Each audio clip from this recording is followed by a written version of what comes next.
So from our previous lecture, if we continue a few things from previous lecture, we already know what is power electronics. Is the division of electronics which actually deal with high power applications. And what we find here is most of the devices, they behave like switches. Uh, the devices we have been talked about, we found that we have got two different sets of devices. One was called switching device. The other one was to control them, and they were called triggering device. And for switching devices were of three types based on the control mechanism. If control is present, if you have any scope to control the device, then we call them. If we don't have any scope to control them, then they are called uncontrolled device. And then we have two sets of control device. One was half controlled, which can be only turned on, cannot be turned off with gate signal or control signal. And the last one was fully controlled devices, fully controlled switches.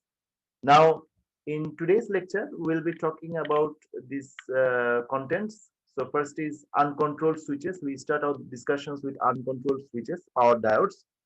And we will find that we have got three different sets of power diodes, starting from general purpose diode. We have first recovery diode and Schottky diodes. And most likely, our today's discussions are concentrated with these first two topics, and the next two are kept for the future discussions. That means fully controlled switches and their classifications. So we're starting with diodes. Diode খুব পরিচিত নাম এবং প্রচুর পড়ে আসা। আমি জানি না আসলে তোমরা এইচএসসি তেও পড়ে আসছো কিনা অথবা এসএসসি তেও পড়ে আসছো কিনা। So if you think of diode, what is diode? Diode is nothing but a junction of P and N layer. Okay. So if you have P-type material, if you have N-type material, you make a junction and then you call it a diode. Okay. So and the two terminals we call the P terminal, P-type layer terminal anode, and the N-type terminal we call it cathode. So that was a diode. And if you want to make it forward bias, then what voltage you should apply? You should apply positive potential on P layer or anode terminal. The way we are doing right here, we are applying positive potential on anode terminal and negative potential on cathode terminal. Okay. So এটা আমাদের খুবই পরিচিত একটা ব্যাপার.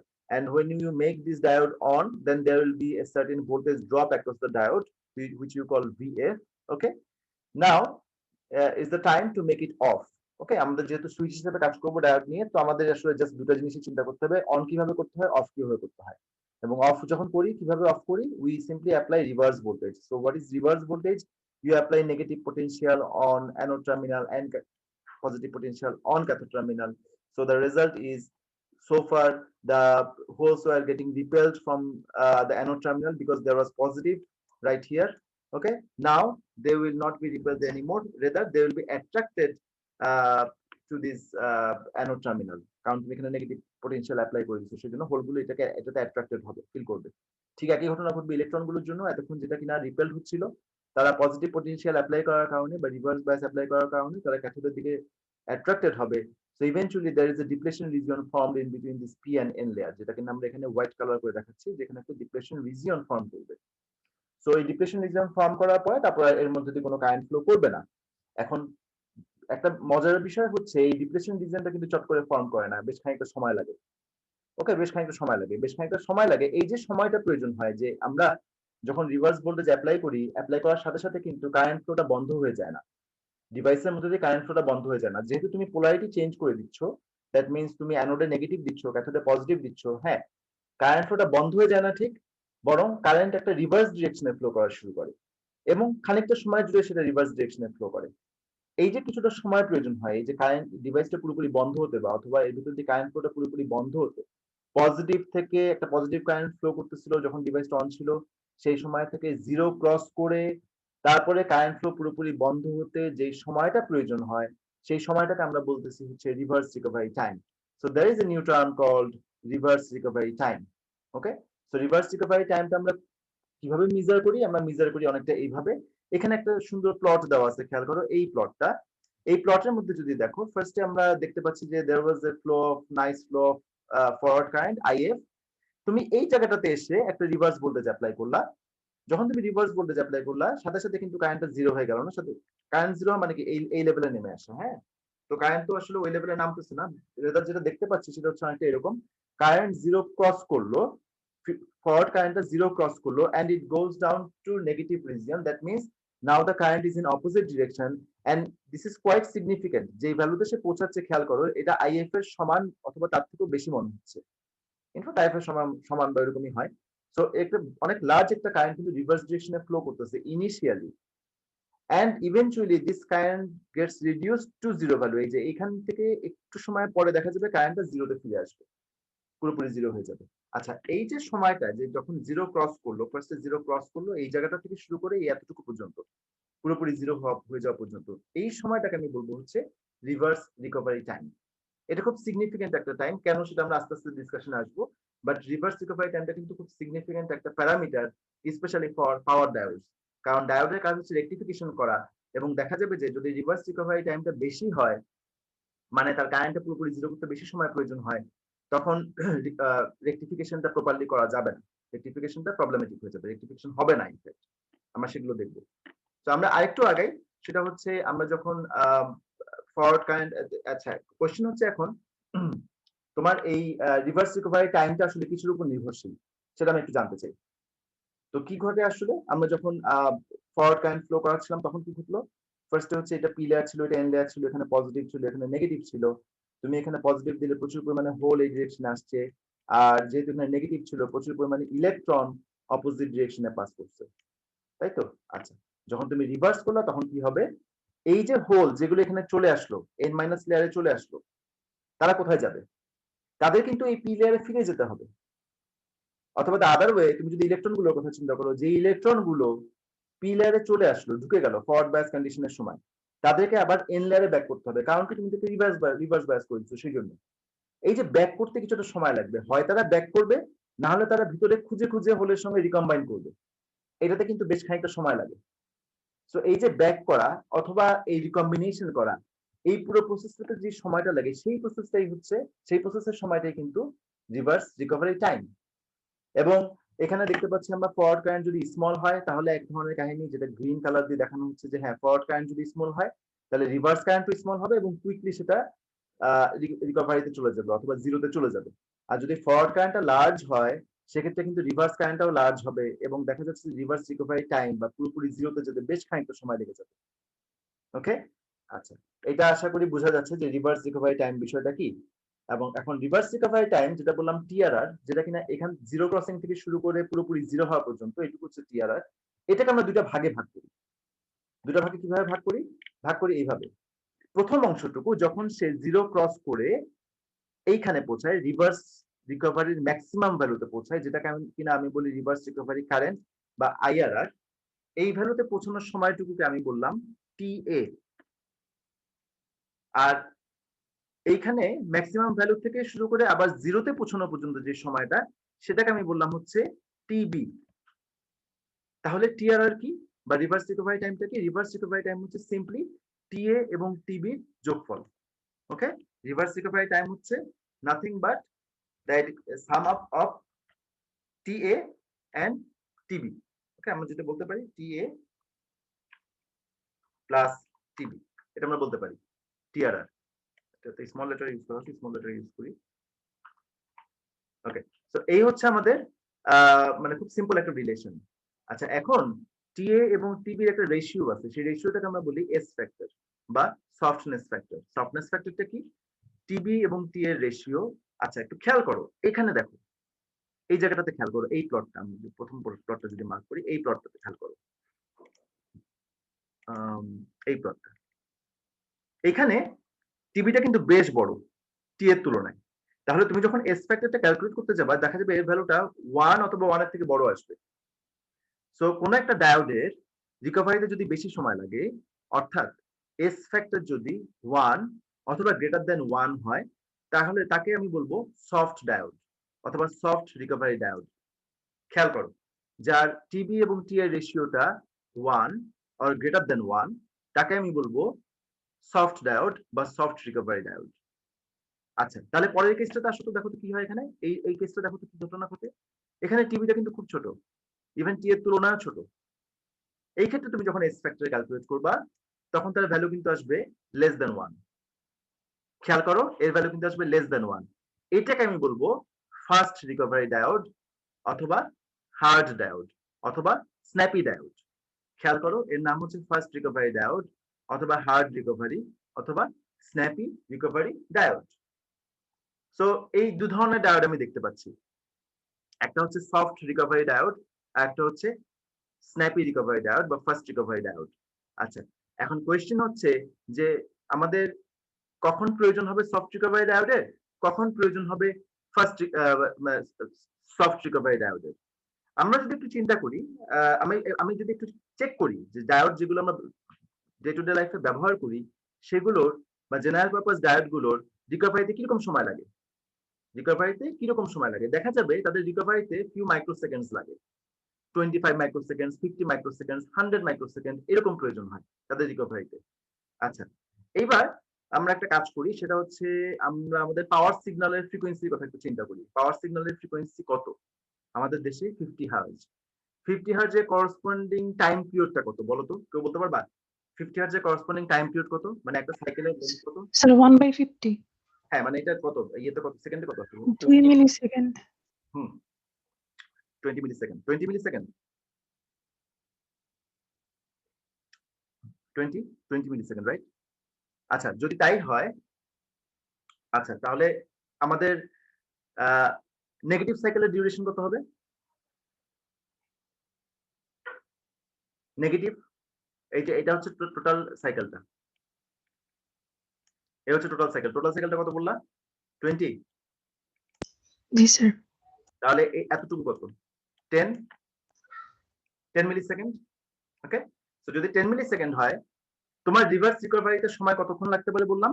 Reverse রিকভারিতে সময় লাগতে পারে few microsecond, 25 microsecond, 50 microsecond, 100 microsecond. Okay, so কি হবে, তুমি যখন রেকটিফিকেশন করতে যাবা, রেকটিফিকেশন করতে গেলে তোমার এক্সপেকটেশন কি? তুমি চাও, যদি আমরা এই পরের স্লাইডটাতে যাই, যদি এখানে দেখি যে এখানে এরকম একটা ইনপুট সিগন্যাল দিলাম আমরা, আমরা চাচ্ছি এখানে হাফ ওয়েভ রেকটিফিকেশন হোক, এবং হাফ ওয়েভ রেকটিফিকেশন হলে পরে আমাদের একটা চাহিদা হচ্ছে নেগেটিভ সাইকেলটা আসলে যাবে না, রাইট? তার মানে নেগেটিভ সাইকেলের এর ভিতরে কারেন্ট ফ্লো জিরো হয়ে যাবে। কিন্তু তোমার রিকভারিতে যদি সময় বেশি লেগে যায়, তাহলে কিন্তু কারেন্ট ফ্লোটা জিরো হচ্ছে না, বেশ খানিকটা সময় লেগে যাচ্ছে, রাইট? সো এমন যদি হয় সিগন্যালটা এরকম বড়, সরি, সিগন্যালটা যদি আমি এরকম ভাবে এভাবে চিন্তা করি যে আমাদের এটা হচ্ছে একটা কমপ্লিট সাইকেল, সেই ক্ষেত্রে 50 বা 100 মাইক্রোসেকেন্ড খুব বড় ইস্যু না। পজিটিভ সাইকেল পুরোটা তো যাচ্ছেই, নেগেটিভের সামান্য একটু যাবে, যে তারপর কিন্তু বন্ধ হয়ে যাবে। ওকে, সো আমার সাপ্লাই ফ্রিকোয়েন্সি যদি 50 হার্জ হয়, 60 হার্জ হয়, দেন আমরা নরমাল সফট রিকভারি ডায়োড ব্যবহার করলে কোনো সমস্যা নেই, পারফেক্ট রেকটিফিকেশন হবে। ওকে, আমি রিপিট করি, আমাদের সাপ্লাই ফ্রিকোয়েন্সি, পাওয়ার সিগন্যাল ফ্রিকোয়েন্সি যদি যদি আমি পাওয়ার সিগন্যালের কথা চিন্তা করি, 50 হার্জের সিগন্যাল হয়, তাকে আমি রেকটিফাই করতে চাচ্ছি, তখন আমি রেকটিফিকেশনে কোনো প্রবলেম ফেস করব না, কারণ নেগেটিভ সাইকেলে যে কারেন্টটা পুরোপুরি জিরো হয়ে যাওয়া উচিত ছিল, চট করেই জিরো হয়ে যাওয়া উচিত ছিল, যেটা কিনা আমার আইডিয়াল এক্সপেকটেশন ছিল, সেটা তো আসলে চট করে হয় না, 50 বা 100 মাইক্রোসেকেন্ডের মতো সময় লাগে। But that 100 microsecond or 50 microsecond is negligible to that 10 millisecond. Okay, so এরকম হয়তো একটা কিছু হবে, এরকম একটা গ্লিচ তুমি হয়তো দেখতে পাবা, কিন্তু তারপরেও তুমি এটাকে পারফেক্ট রেকটিফিকেশন বলতে পারো, কোনো সমস্যা নেই। এইবার একটা কাজ করি, সেটা হচ্ছে আমার যে সিগন্যালটা, সেটার ফ্রিকোয়েন্সিটা আমি বাড়াই। পাওয়ার সিগন্যালটার ফ্রিকোয়েন্সি বাড়ানো যায়, বাড়ায় আমি ফিউ মেগাহার্টজ করে দিলাম। সে ফর এক্সাম্পল ফিউ মেগাহার্টজ হয়ে গেল পাওয়ার সিগন্যালটার ফ্রিকোয়েন্সি, যেটা কিনা আমরা এখানে ধরো ড্র করছি, এখানে যেটা ড্র করছি ধরে নাও এটা ফিউ মেগাহার্টজের সিগন্যাল। তুমি যখন বলতেছো সিগন্যালটা ফিউ মেগাহার্টজ, তার মানে টাইম পিরিয়ডটা কোন রেঞ্জে? ফিউ মাইক্রোসেকেন্ডস, ঠিক আছে? সো টাইম পিরিয়ডটা ফিউ মাইক্রোসেকেন্ডস। এখন তুমি যদি এই সিগন্যালটাকে রেকটিফাই করতে চাও জেনারেল ডায়োড গুলো দিয়ে, যেগুলোতে আমরা যদি ইউজ করে আসছি, যে সফট রিকভারি ডায়োড গুলো দিয়ে, তখন কি প্রবলেম ফেস করবা? ওরা কিন্তু রিকভার করতে সময় নেয় ফিউ মাইক্রোসেকেন্ড, তোমার টাইম পিরিয়ডটাও কিন্তু ফিউ মাইক্রোসেকেন্ড।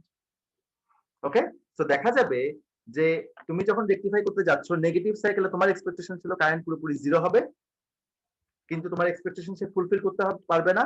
দেখা যাবে এখানে তার জিরো হতে বেশ খানিকটা সময় লেগে যাচ্ছে, কারণ ফিউ মাইক্রোসেকেন্ড হচ্ছে তার রিভার্স রিকভারি টাইম। এর অর্থ কি দাঁড়ালো? তুমি কি রেকটিফাই করতে পারলা? তুমি রেকটিফাই করতে পারলা না, আমার কিন্তু রেকটিফিকেশন হলো না।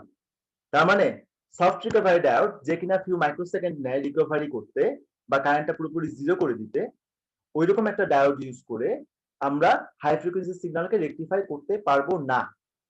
এই জিনিসটা স্টেটমেন্ট আকারে উপরে দেওয়া হচ্ছে যে diodes with abrupt recovery characteristics are used for high frequency switching. তার মানে হাই ফ্রিকোয়েন্সি সুইচিং যখন আমরা করবো বা হাই ফ্রিকোয়েন্সি রেকটিফিকেশন যখন করব, আমার প্রয়োজন হবে ফাস্ট রিকভারি ডায়োডের rather than soft recovery diode. কেন? কারণ ফাস্ট রিকভারি ডায়োড সময় নেবে খুব কম, ফিউ ন্যানো সেকেন্ড।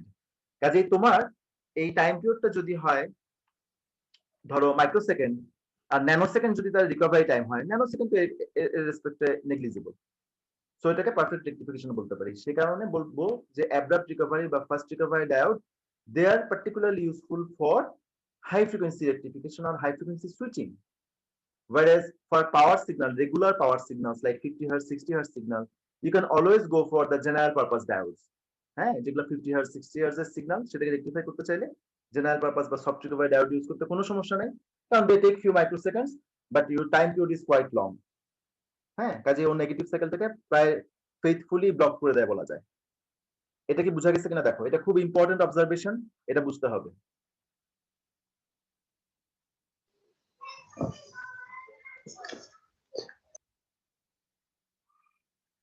কোশ্চেন তাহলে করতে পারো, যদি কোনো কোশ্চেন না থাকে স্যার আমি একটু বুঝি নাই, মেগা রেঞ্জে যদি আমি ফ্রিকোয়েন্সি নেই তাহলে তো আমার হাফ পিরিয়ডের টাইম আসতেছে স্যার 0.5 মাইক্রোসেকেন্ডের মতো। হ্যাঁ তো স্যার ওইখানে রিকভারি যদি আপনি 50 মাইক্রোসেকেন্ড ধরে করেন, এই জিনিসটা আমি আসলে বুঝতেছি না স্যার, কারণ আমার সাইকেলই তো 0.5 মাইক্রোসেকেন্ডের হাফ সাইকেল। তাহলে আমি 50 মাইক্রোসেকেন্ডের জন্য স্যার রিকভারি করলে তো স্টেপই বাদ হয়ে যাবে না কয়েকটা? হ্যাঁ সেটাই তো বললাম যে ওটা হচ্ছে না, রেকটিফিকেশন হচ্ছেই না। সেটাই মানে তুমি যেটা বুঝতেছো সেটাই, যে এখানে রেকটিফিকেশন হচ্ছেই না। বুঝতে পারতেছো? নেগেটিভ সাইকেল পুরোটাই চলে যাবে, নেগেটিভ সাইকেল পুরোটাই যাবে, এখানে কোনো রেকটিফিকেশনই হবে না। জি স্যার বুঝছি। বুঝতে পারছো? হ্যাঁ, তোমার আন্ডারস্ট্যান্ডিং ঠিক আছে, এটা রেকটিফিকেশন হবে না। আর কোনো কোশ্চেন? স্যার পজিটিভ সাইডের কারেন্টটা থেকে নেগেটিভ সাইডের কারেন্টটা বেশি হতে পারবে কখন? বেশি বেশি ইউজুয়ালি হয় না, বেশি এখানে ড্রয়িং এ খানিকটা ভুল আছে, যেটা আমি যে বই থেকে নিচ্ছি সেখানে খানিকটা ভুল আছে, বাট বেশি ইউজুয়ালি হয় না, ইউজুয়ালি ইকুয়াল হয়।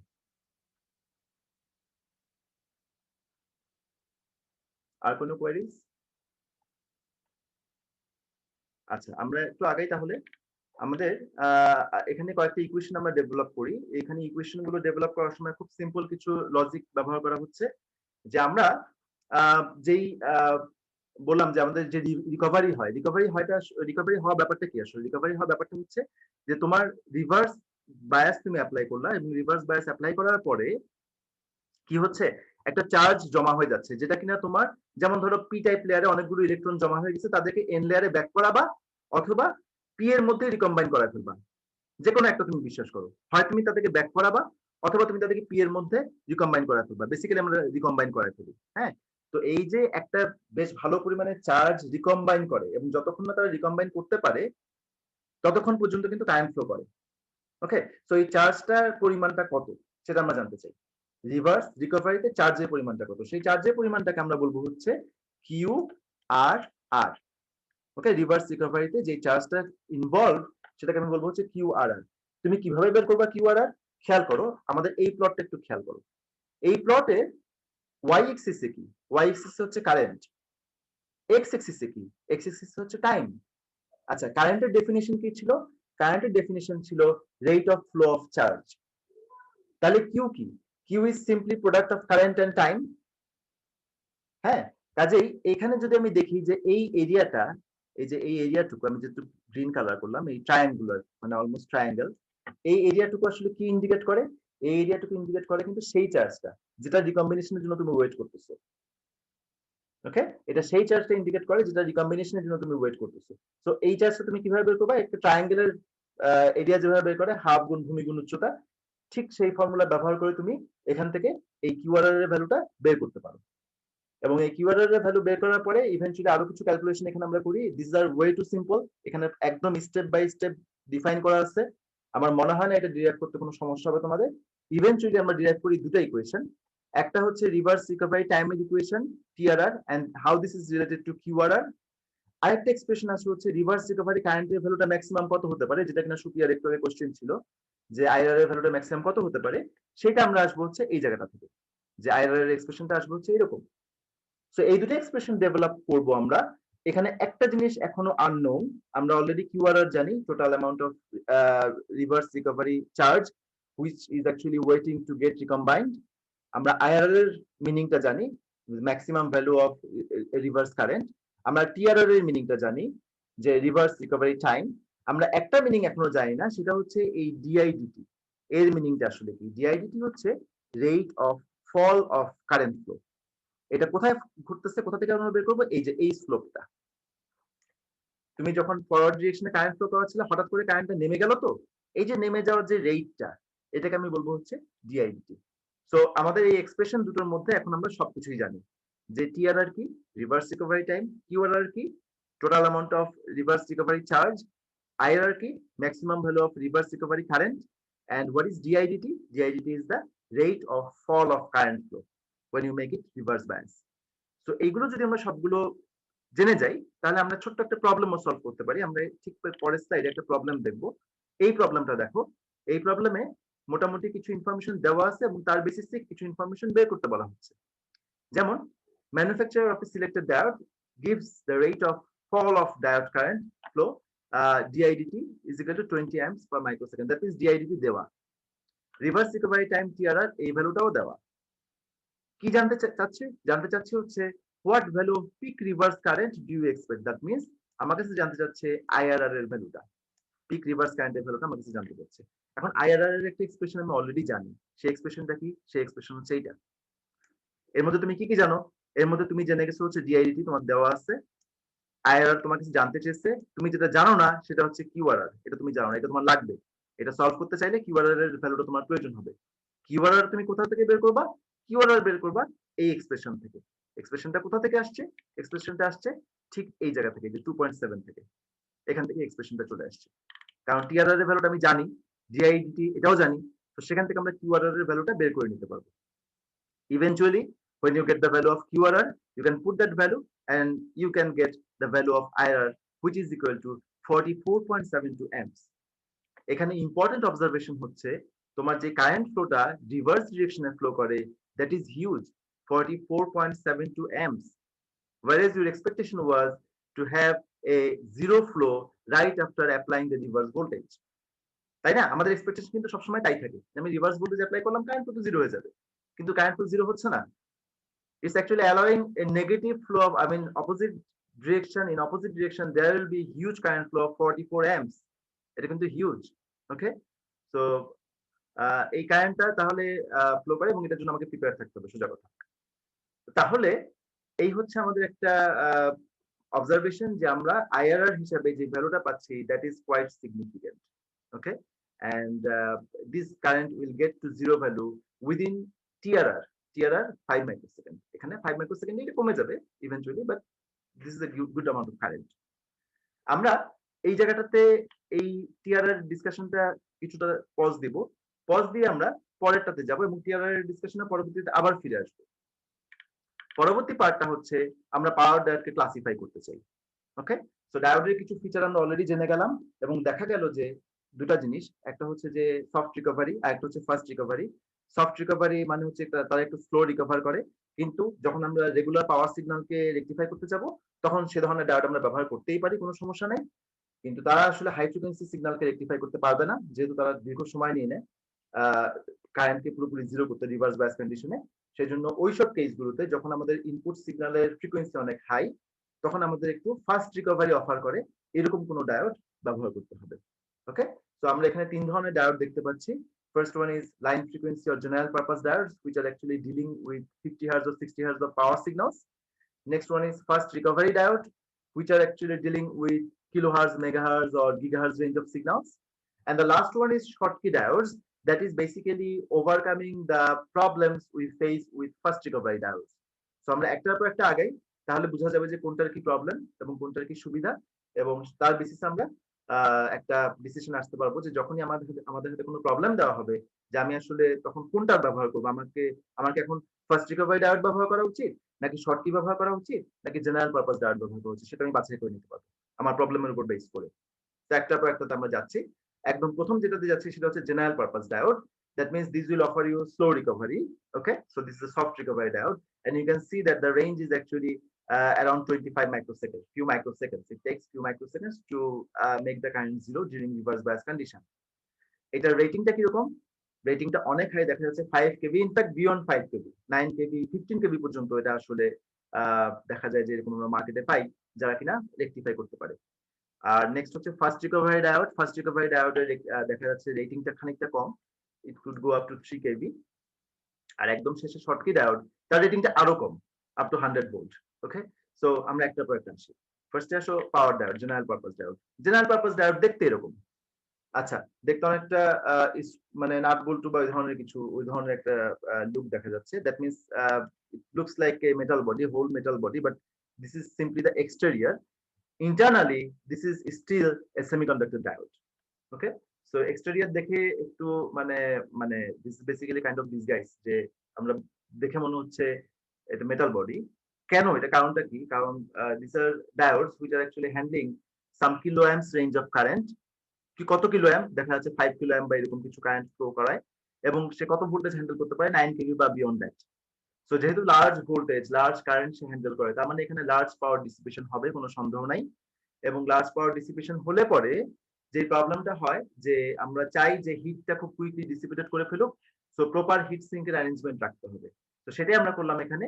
পুরো মানে এক্সটেরিয়র পুরো প্যাকেজটাই মেটাল, যাতে কিনা ভেতরে যে হিটটা প্রডিউস হয় সেই হিটটা খুব কুইকলি ডিসিপেটেড করে ফেলতে পারে, সেই ব্যবস্থা এখানে রাখা হচ্ছে।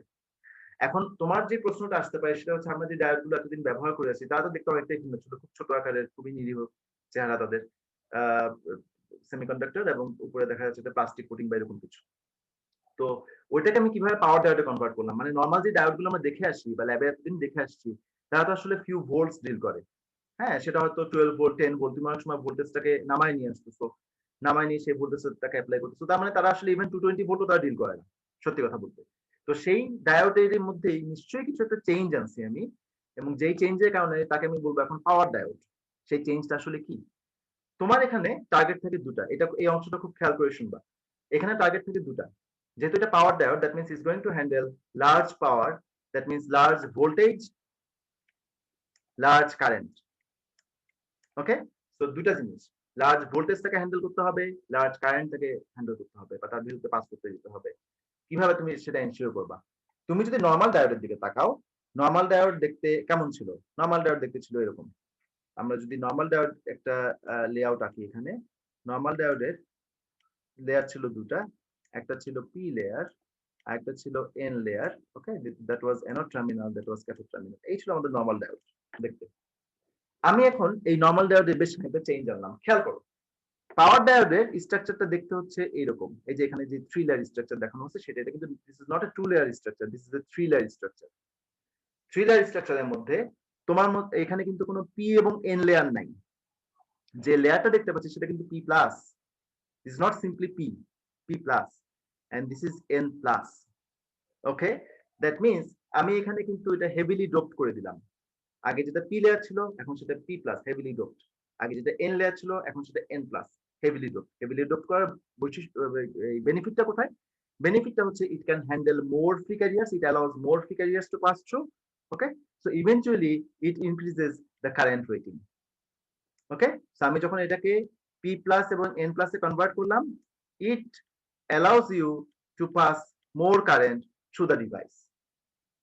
ওকে, সো এটা একটা অ্যাচিভমেন্ট কিন্তু, যে আমি চাচ্ছিলাম যে এর ভিতর দিয়ে লার্জ কারেন্ট পাস করুক, কিলো অ্যাম্পস রেঞ্জে কারেন্ট পাস করুক, এবং সেটা তখনই সম্ভব যখন আমি সেটাকে P এর পরিবর্তে P প্লাস এবং N এর পরিবর্তে N প্লাস দিয়ে রিপ্লেস করব। সো এই একটা চেঞ্জ আমি আনলাম নর্মাল ডায়োডে to make it power diode, and that changes actually ensure larger current rating. Okay, এরপরে আরেকটা পার্ট বাকি রয়েছে, সেটা হচ্ছে ভোল্টেজ রেটিংটা বাড়ানো। তুমি ভোল্টেজ রেটিং কিভাবে বাড়াবা? ভোল্টেজ রেটিং কেন বাড়াতে হবে? Because you are going to deal with some kilovolt. Okay, so kilovolt নিয়ে যদি আমি ডিল করতে চাই, তখন আমাকে যেটা করতে হবে সেটা হচ্ছে আমি এখানে একটা এন মাইনাস রিজন অ্যাড করলাম। খেয়াল করো, এখানে একটা এন মাইনাস রিজন অ্যাড করা হচ্ছে, যেটা কি অরিজিনাল ডায়োডে ছিল। হ্যাঁ, এন মাইনাস কি আসলে? এটাকে আমরা বলি ইন্ট্রিনসিক লেয়ার, অথবা লাইটলি ডোপড এন লেয়ার। ওকে, সো ইন্ট্রিনসিক কি আসলে তার মধ্যে কোনো ডোপিং নাই, হ্যাঁ, এবং এবং নরমাল টেম্পারেচার সে আসলে একটা ইনসুলেটর হিসেবে বিহেভ করে। ওকে, আর যদি বলি এন মাইনাস সেটাও very close to intrinsic material, very lightly doped. Okay, এটা অ্যাড করার সুবিধা কোথায়? এটা অ্যাড করার সুবিধা হচ্ছে এই জায়গাটাতে, তুমি যদি অনেক লার্জ ভোল্টেজ অ্যাপ্লাই করো অ্যানোড এবং ক্যাথোডের মাঝে, অনেক লার্জ ভোল্টেজ, কি হবে? একটা লার্জ ইলেকট্রিক ফিল্ড তৈরি হবে এবং নরমালি যেটা হয় যে পিএন জাংশনটা ব্রেকডাউন করে। তো আমরা কি চাচ্ছি? আমরা চাচ্ছি না আর কোনো রকম ব্রেকডাউন হোক। ওকে, সো যাতে ব্রেকডাউন না হয় সেটার জন্য আমরা একটা এন মাইনাস লেয়ার অ্যাড করে দিলাম। এর ফলাফল কি দাঁড়াবে? যখন খুব লার্জ একটা ভোল্টেজ আমি অ্যাপ্লাই করবো তখনও সে ব্রেকডাউনে যাবে না। কেন যাবে না? কারণ মাঝে একটা ইনসুলেটিং লেয়ার রয়ে গেছে। ইনসুলেটিং লেয়ারকে ব্রেকডাউন করা খুব সহজ না।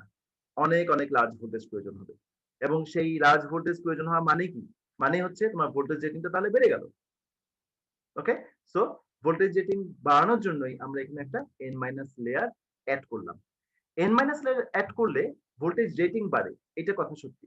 কিন্তু যেটা একটা নতুন প্রবলেম অ্যারাইজ করে সেটা হচ্ছে যেহেতু এটা একটা insulating layer, kind of insulating layer, intrinsic layer, it offers a large resistance during on condition. একটা ডায়োড যখন অন হয় তুমি নরমালি কি এক্সপেক্ট করো? If it is a silicon diode you expect that you should have 0.7 volt drop across it. হ্যাঁ, কিন্তু যখন তুমি এটার মধ্যে নরমাল ডায়োডের পরিবর্তে তুমি এরকম একটা পাওয়ার ডায়োড ব্যবহার করবা যার মধ্যে কিনা এরকম একটা ইন্ট্রিনসিক লেয়ার আছে, ইন্ট্রিনসিক লেয়ার একটা লার্জ রেজিস্ট্যান্স অফার করে। সো সেই কারণে ওই ভোল্টেজ ড্রপটা অন কন্ডিশনে আর 0.7 ভোল্ট থাকে না, ওটা 3 ভোল্ট পর্যন্ত চলে যেতে পারে। সো এই একটা প্রবলেম যে আমাদের এখানে ভোল্টেজ ড্রপটা বেড়ে যায়। সো ভোল্টেজ রেটিং বাড়তেছে, এটা সত্যি কথা যে রিভার্স ডিরেকশনে যদি অনেক লার্জ ভোল্টেজ আসে তখনও সে ব্রেকডাউনে যাবে না। কিন্তু অন স্টেট অবস্থা বা ফরওয়ার্ড বায়াস অবস্থা তার একটা ভোল্টেজ ড্রপটা 0.7 এর থেকে খানিকটা বেশি হবে, সেটা 3 ভোল্ট পর্যন্ত পৌঁছতে পারে। তো এই হচ্ছে আমাদের জেনারেল পারপাস ডায়োড, যেখানে কিনা আমরা স্যার হ্যাঁ রিজওয়ান বলো। স্যার পি প্লাস আর এন প্লাস এর ব্যাপারটা আবার একটু যদি বলতেন, কারেন্ট রেটিং এর ব্যাপারটা। হ্যাঁ শিওর, পি প্লাস এবং এন প্লাস এখানে দিচ্ছি এই কারণে যে ড্রপিংটা অনেক হেভি হচ্ছে। তো ফ্রি ক্যারিয়ার সে যেটা ফ্রি ক্যারিয়ারের পরিমাণ যেটা এই দুটো লেয়ারে ফ্রি ক্যারিয়ার যেটা হ্যান্ডেল করতে পারে তারা, সেটা পরিমাণটা অনেক বেড়ে যায়। সো ফ্রি ক্যারিয়ার হ্যান্ডেল করা মানে কি? তুমি বেশি ক্যারিয়ার হ্যান্ডেল করা মানে কি আসলে? তার মানে বেশি কারেন্ট তুমি ফ্লো করতে পারবা এটা। আচ্ছা আচ্ছা, জি স্যার। হ্যাঁ, সেটার জন্য আচ্ছা, আমরা এভাবে ভোল্টেজ হ্যান্ডলিং ক্যাপাবিলিটি এবং কারেন্ট হ্যান্ডলিং ক্যাপাবিলিটি দুটোই আমরা বাড়ালাম। That means eventually this is a power diode, this can handle large current and large voltage. এই দুটো পয়েন্ট খুব ইম্পর্টেন্ট। একটা হচ্ছে কিভাবে আমরা ভোল্টেজ হ্যান্ডলিং ক্যাপাবিলিটি বাড়াই এবং একটা হচ্ছে কিভাবে কারেন্ট হ্যান্ডলিং ক্যাপাবিলিটি বাড়াই। এই দুটো পয়েন্ট আমাদের মনে রাখতে হবে, কারণ এই প্র্যাকটিসটা আমরা থ্রু আউট পাওয়ার ইলেকট্রনিক্স দেখবো। যতগুলো ডিভাইস আমরা দেখবো সব ডিভাইসে তুমি দেখবা যে আমাদের লেয়ার গুলো পি এন এর পরিবর্তে, যেগুলো কিন্তু আমরা বিজেটিতে বা মসফেটে দেখে আসছি পি লেয়ার এন লেয়ার, আর কোনো পি এন লেয়ার তেমন একটা পাবা না। সব জায়গায় দেখবা পি প্লাস এন প্লাস হয়ে যাচ্ছে, কারণ তার কারেন্ট হ্যান্ডলিং ক্যাপাবিলিটি বাড়াতে হচ্ছে। আর এই যে এরকম একটা ইন্ট্রিনসিক লেয়ার যেটা কিনা নাম এখানে আমরা বললাম ড্রিফট রিজন অ্যাড করা হচ্ছে, যাতে আমাদের ভোল্টেজ হ্যান্ডলিং ক্যাপাবিলিটি বেড়ে যাচ্ছে। এটা শুধুমাত্র ডায়োডের ক্ষেত্রে না, এই সেম প্র্যাকটিস বিজেটি মসফেট আইজিবিটি সব জায়গায় দেখতে পাবা। ওকে, সো ডিভাইস খুব ইম্পর্টেন্ট। এবং আজকে আমরা যেটা দেখতে পাচ্ছি সেটা হচ্ছে আমরা শুধু ডিভাইসের মধ্যে কিন্তু নাই, আমরা ডিভাইসের ভিতর থেকে কিন্তু সলিড স্টেট ইলেকট্রনিক্সে ঢুকে গেছি। অনেকখানি কিন্তু আমরা সলিড স্টেট নিয়ে কথা বলতেছি, সেই ফ্রি ক্যারিয়ার হোল ইলেকট্রন এসব নিয়ে কথা বলতেছি। সামনে আরো খানিকটা আসবে ডিসকাশন। তো এই জেনারেল পারপাস ডায়োডের একটাই লিমিটেশন, সেটা হচ্ছে তার রিকভারিতে খানিকটা সময় লেগে যায়, দেখা যাচ্ছে ফিউ মাইক্রোসেকেন্ডস। এবং এরকম যদি হয় তখন আমাদের যদি হাই ফ্রিকোয়েন্সি সিগন্যালকে রেকটিফিকেশন করতে দেওয়া হয় তখন আমরা প্রবলেমে পড়ে যাবো যে এই ধরনের ডায়োড দিয়ে আসলে ওই পারপাসটা সার্ভ হবে না। তাহলে আমরা কি করতে পারি? How to improve TRR. এখানে আমি যখন বলি যে হাউ টু ইমপ্রুভ টিআরআর, এটা বলতে কি বোঝায়? ইমপ্রুভমেন্ট বলতে কি বোঝাচ্ছে? টিআরআর কমানো নাকি বাড়ানো? যে কোনো একজন উত্তর দাও। রিভার্স রিকভারি টেস্ট কি এখন কমাবো না বাড়াবা? কমাবো। গুড, কমাতে হবে স্যার। এক্স্যাক্টলি, কমাতে হবে, কারণ আমি এখন হাই ফ্রিকোয়েন্সি সিগন্যালকে রেকটিফাই করতে যাচ্ছি, সো আমাকে এখন কমাতে হবে। আচ্ছা, আমরা তাহলে কমাতে চাই। এখানে দেখো কমানোর একটা কায়দা দেওয়া হচ্ছে, সেটা হচ্ছে এরকম যে ধরো তোমার অনেক পরিমাণে ইলেকট্রন হ্যাঁ এন লেয়ার থেকে পি লেয়ারে ঢুকে গেছে যখন তুমি ফরওয়ার্ড বায়াস কন্ডিশন অ্যাপ্লাই করছিলে সেই সময়টাতে। আচ্ছা, এখন ইলেকট্রন গুলো কি করতে হবে? তাদেরকে রিকম্বিনেশনের সুযোগ দিতে হবে, অথবা তাদেরকে একটু রেস্ট নেওয়ার জায়গায় দিতে হবে। কোনো একটা জায়গায় তারা ফ্রি হিসেবে থাকতে পারবে না, তাদের কোনো একটা জায়গায় অ্যাবজর্ব করে ফেলতে হবে। ফ্রি ক্যারিয়ার থাকতে পারবে না। যতক্ষণ ফ্রি ক্যারিয়ার থাকবে ততক্ষণই কিন্তু কারেন্ট কন্ডাকশন করবে। খেয়াল করো, হয় তোমার রিকম্বাইন করে ফেলতে হবে, আদারওয়াইজ তাদের এই যে ফ্রিনেসটা এটা কিন্তু বন্ধ করতে হবে, তাদের কোনো একটা জায়গায় সেটেল করতে হবে। হ্যাঁ, তো এটা আমরা কিভাবে করতে পারি? এইটা করার জন্য যেটা আমরা করব, তাদের জন্য কিছু ট্র্যাপ ক্রিয়েট করব, কিছু ট্র্যাপ। হ্যাঁ, ইলেকট্রন কি হবে, সাময়িকভাবে ওই ট্র্যাপের মধ্যে বসে যাবে। অথবা the other way হোলের ক্ষেত্রে একই কথা প্রযোজ্য, হোলের জন্য কিছু ট্র্যাপ ক্রিয়েট করব। তারা ওই হোলের ট্র্যাপের মধ্যে বসে যাবে। তারা কোনো রকম মুভমেন্টে আসবে না। আর যখন ক্যারিয়ার মুভ করবে না, ফ্লো থাকবে না কোনো, তখন কোনো কারেন্ট ফ্লো থাকবে না। ওকে? সো এভাবে আমরা রিভার্স রিকভারি টাইমটা কমায় নিয়ে আসবো। কারণ আমি খুব কুইকলি তাদের মুভমেন্ট বন্ধ করে দিব। কিভাবে বন্ধ করতে পারি? যে কাজটা করা হয় সেটা হচ্ছে ফার্স্ট রিকভারি ডায়োডে আমরা একটা ইম্পিউরিটি অ্যাটম যোগ করি। সেই ইম্পিউরিটি অ্যাটমের নাম হচ্ছে গোল্ড। এবং এই গোল্ড অ্যাটম যোগ করলে পরে দেখা যাবে যে আমাদের ওই তোমার কি বলা হয় যে কারেন্ট ক্যারিয়ারের মুভমেন্টটা বন্ধ হয়ে যায়। কিভাবে বন্ধ হয় দেখো খেয়াল করে। ফার্স্ট রিকভারি ডায়োড গোল্ড অ্যাটমের স্ট্রাকচারটা একটু খেয়াল করো। এটা হচ্ছে গোল্ড অ্যাটমের স্ট্রাকচার। তুমি যদি এর আউটার মোস্ট শেলটা দেখো, আউটার মোস্ট শেলে কিন্তু প্রচুর ফ্রি জায়গা, সেটা প্রায় খালি বলা যায়। হ্যাঁ, কাজেই যখনই তুমি রিভার্স ভোল্টেজ অ্যাপ্লাই করে দিবা কি হবে, ইলেকট্রন গুলো তো পিলারে বসেছিল বা ফ্লো করতেছিল, পিলারের মধ্যে প্রচুর ইলেকট্রন ঢুকে গেছিল। হ্যাঁ, যখন সামনে তারা দেখবে রিভার্স ভোল্টেজ অ্যাপ্লাই করা, তার মানে সামনে নেগেটিভ, অ্যানোডে তুমি নেগেটিভ অ্যাপ্লাই করে দিচ্ছ, ইলেকট্রন গুলো কি হবে, রিপেলড হবে। রিপেলড হওয়ার কারণে তারা কি করবে, এন লেয়ারে ব্যাক করতে চাইবে।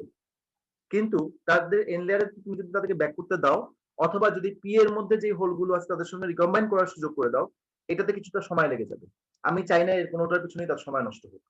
আমি কি চাই, ফার্স্ট রিকভারি হোক, খুব কুইকলি ক্যারিয়ারের ফ্লো বন্ধ হোক।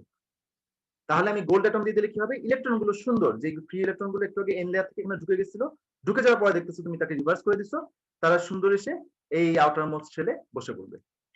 তো আউটার মোস্ট শেলে বসে পড়া মানে হচ্ছে এখন কিন্তু তারা ফ্রি নাই, এবং যেহেতু তারা ফ্রি নাই তার মানে এখন আর তুমি কোনো ক্যারিয়ারের ফ্লো পাবা না। সো রিভার্স টাইমটা, রিভার্স রিকভারি টাইমটা খুব কুইকলি ছোট হয়ে যাবে।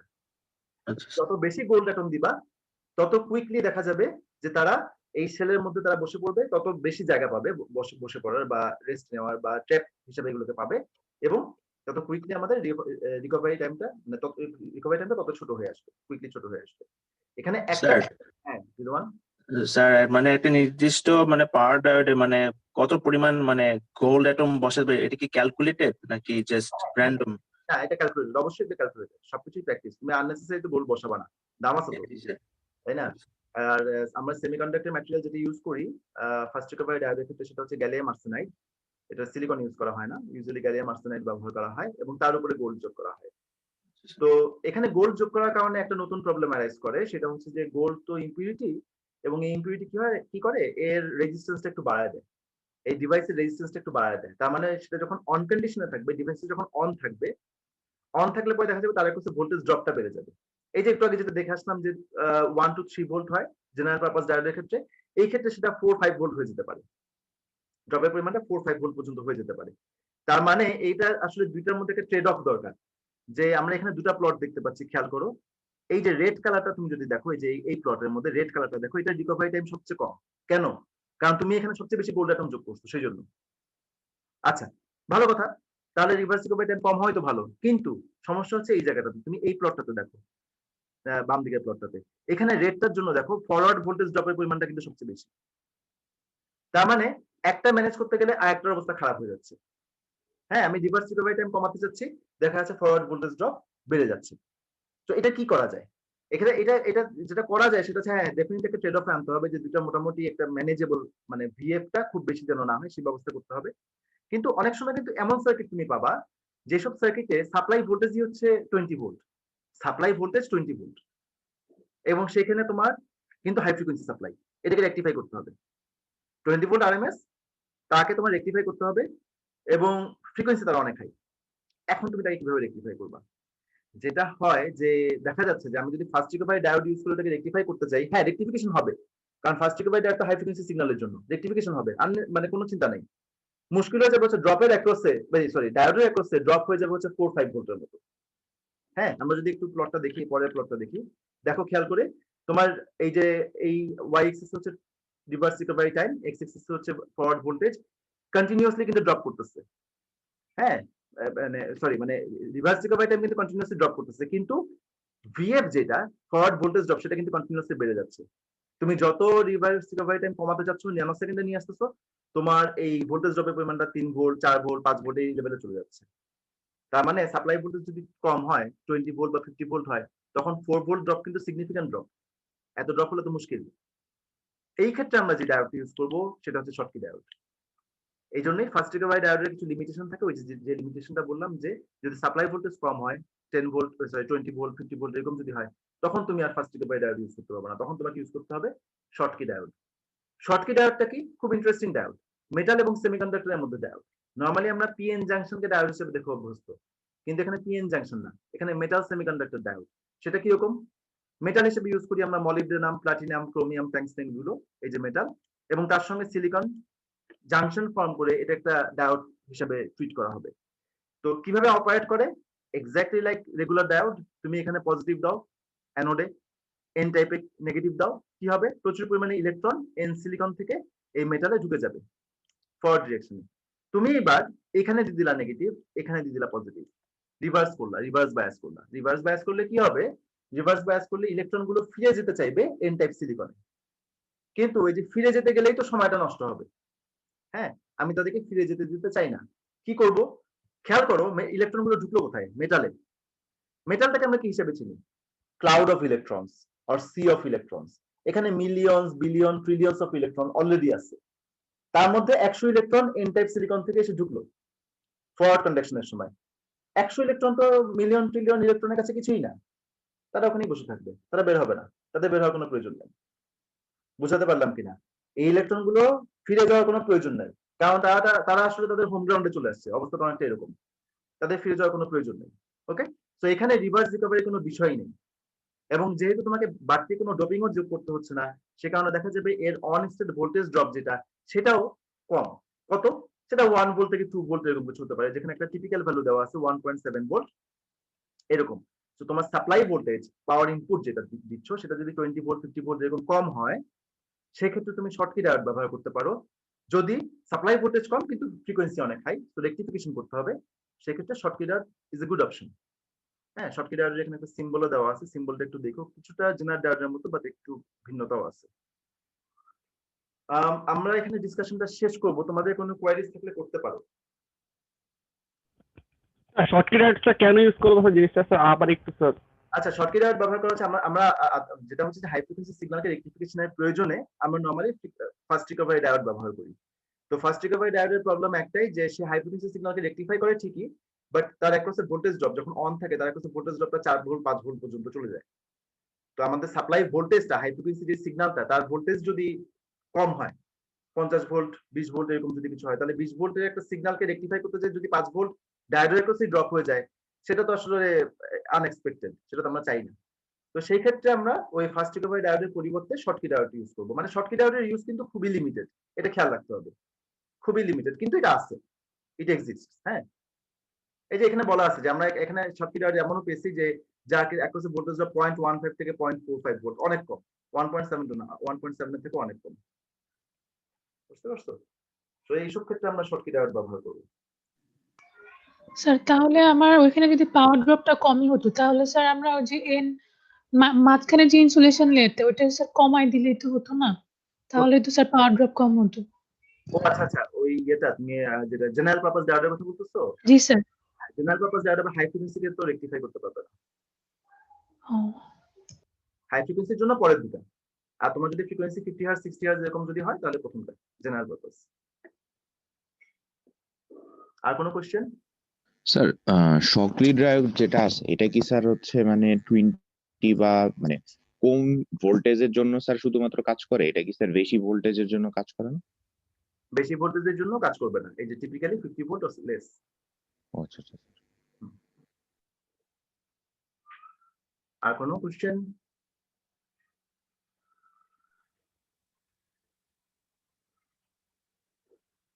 রেদওয়ান, কোনো কোশ্চেন? না স্যার, আপাতত আর কোনো কোশ্চেন নেই। ঠিক আছে, তাহলে আমরা আজকে এখানে শেষ করি, ইনশাআল্লাহ পরের ক্লাসে আবার কথা হবে। জি স্যার। ভালো থাকো, আল্লাহ হাফেজ। জি স্যার, আসসালামু আলাইকুম স্যার। ওয়ালাইকুম আসসালাম।